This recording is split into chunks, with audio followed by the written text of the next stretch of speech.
ছাদ বাগানে আখ হয়েছে, ঠিক আছে। এখন আখগুলো মাশাল্লাহ এত এত মিষ্টি আখ, মানে বলার বাহিরে। আমি কাটতে আসছি, এই চাকাটি এটা মোটা আছে, এইটা আবার একটু পাতলা। মাশাল্লাহ অনেক হয়েছে, সরু ফলগুলো অনেক হয়েছে আর কি। এটা কি পাকছে?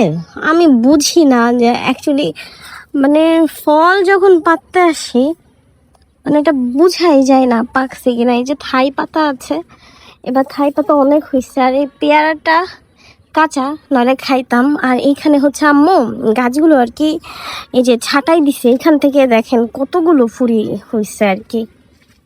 হ্যাঁ মানে আর ওই যে ছবেদা গাছ, মানে এত পরিমাণে ছবেদা ধরছে কি বলবো। আমি ড্রাগন পাততে আসছি। ড্রাগন নাকি, এই যে ড্রাগনের ফুল হয়েছে আর কি, ফুলটা ফুটবে। তো মা বললো ড্রাগন আছে, বাট আমি পাচ্ছি না।